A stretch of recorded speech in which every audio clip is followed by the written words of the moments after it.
నమస్తే, welcome to Andhraprabha. Tollywood హీరోలు రాణా వెంకటేష్కు హైకోర్టులో ఎదురుదెబ్బ తగిలిందా? వారిద్దరి కేసును కొట్టివేసేందుకు కోర్టు ఎందుకని నిరాకరించింది? ఫిల్మ్నగర్ డెక్కన్ కిచెన్ ఆస్తి వివాదం అసలు కథా కమమేషేంటి? సివిల్ వివాదంతో పాటు క్రిమినల్ కేసు కొనసాగవచ్చని హైకోర్టు ఎందుకని వ్యాఖ్యలు చేసింది? దీనిపై ఒక చిన్న విశ్లేషణ చేద్దాం.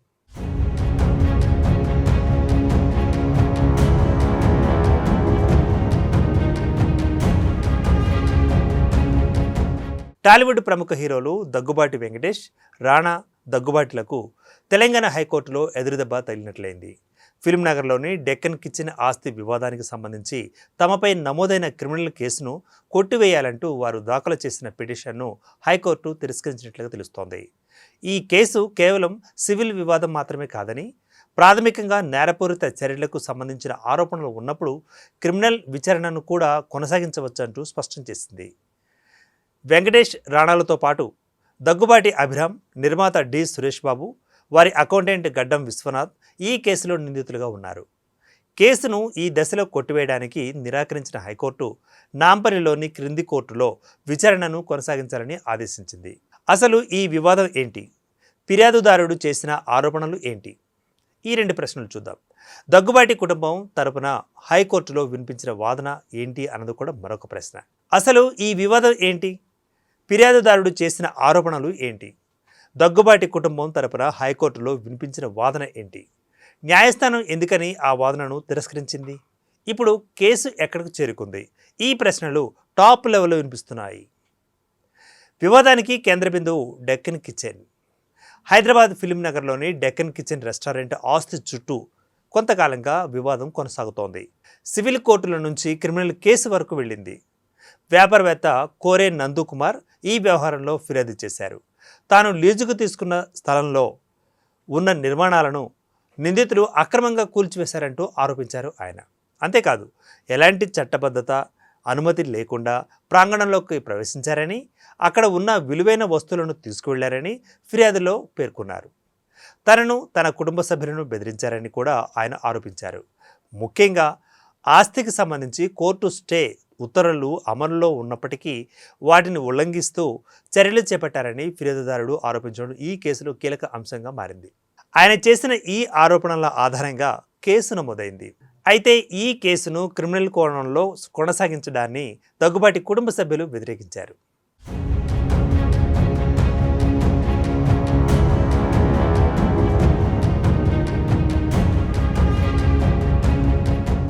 ఇక హైకోర్టును ఆశ్రయించిన దగ్గుబాటి కుటుంబం తమపై నమోదైన కేసును కొట్టివేయాలంటూ దగ్గుబాటి కుటుంబ సభ్యులు తెలంగాణ హైకోర్టును ఆశ్రయించారు. వారి ప్రధాన వాదన ఒకటే, ఇది అసలు క్రిమినల్ కేసు కాదంటూ. పూర్తిగా ఆస్తికి సంబంధించిన సివిల్ వివాదమని వారు కోర్టు దృష్టికి తీసుకువెళ్లారట.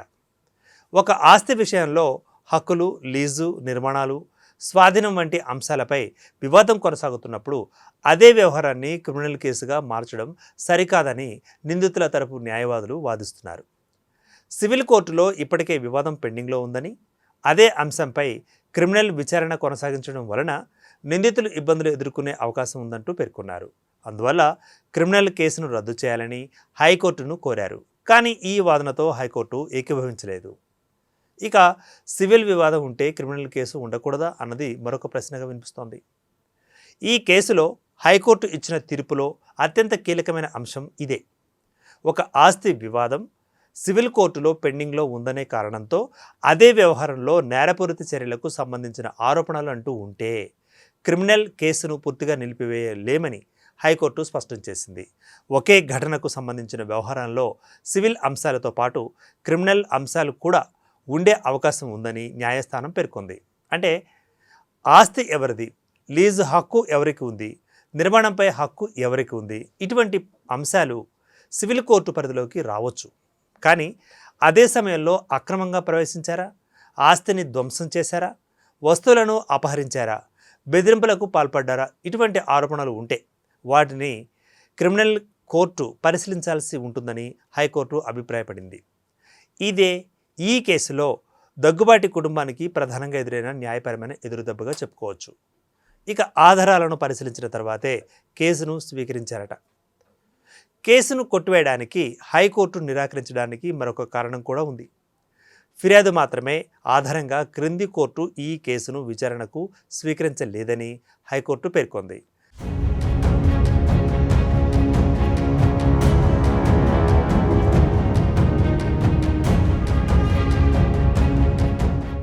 ఫిర్యాదుదారుడు ఇచ్చిన వాంగ్మూలాలు, ఫోటోలు, వీడియోలు వీటితో సహా అందుబాటులో ఉన్న ప్రాథమిక ఆధారాలను పరిశీలించిన తర్వాతే నాంపల్లిలోని 17వ అదనపు చీఫ్ మెట్రోపాలిటన్ మెజిస్ట్రేట్ ఈ కేసును విచారణకు స్వీకరించారని న్యాయస్థానం గుర్తు చేసింది.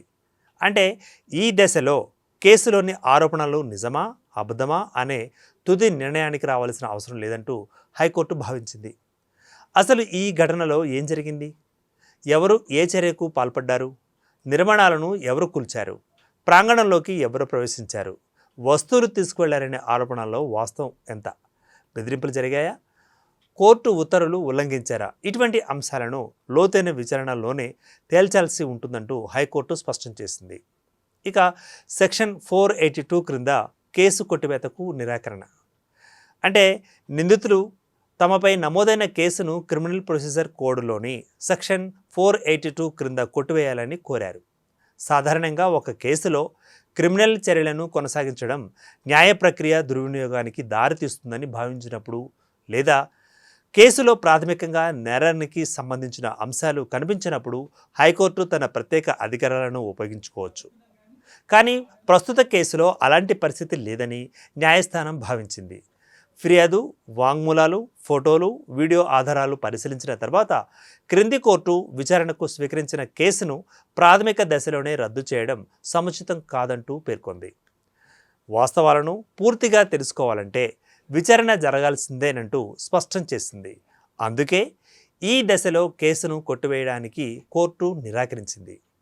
ఇక న్యాయస్థానం చెప్పింది ఏంటో కూడా చూద్దాం. జస్టిస్ ఎన్ తుకారాంజీ ధర్మాసనం ఈ వ్యవహారాన్ని పరిశీలించింది. సివిల్ వివాదం పెండింగ్లో ఉందన్న ఒక్క కారణంతో క్రిమినల్ కేసును అడ్డుకోలేమని ధర్మాసనం స్పష్టం చేసింది.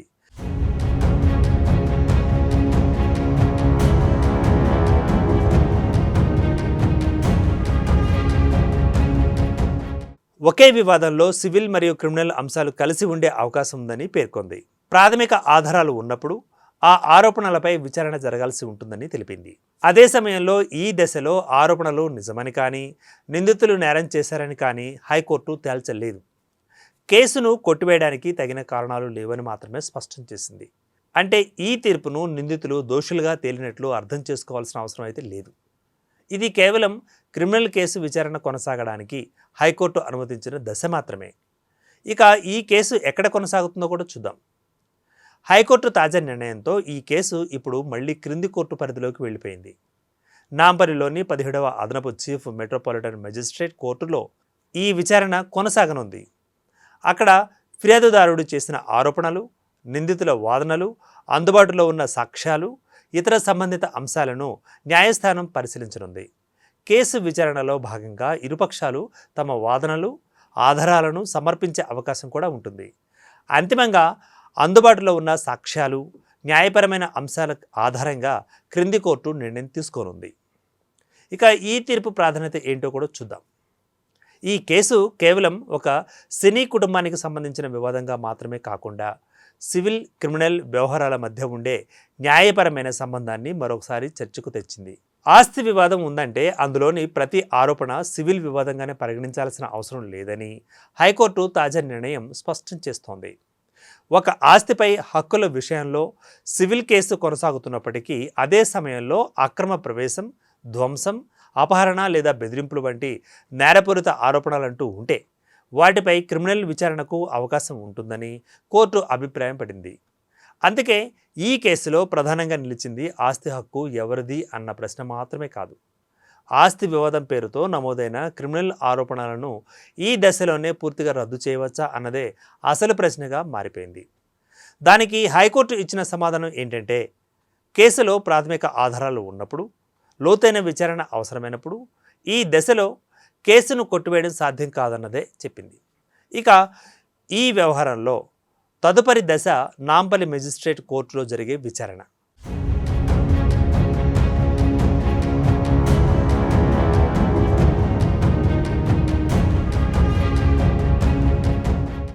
క్రింది కోర్టులో కేసు విచారణ కొనసాగుతుండడంతో ఇరుపక్షాల వాదనలు, సాక్ష్యాలు, ఆరోపణలు, ప్రతి ఆరోపణలు మరింత స్పష్టతకు వచ్చే అవకాశం ఉంది.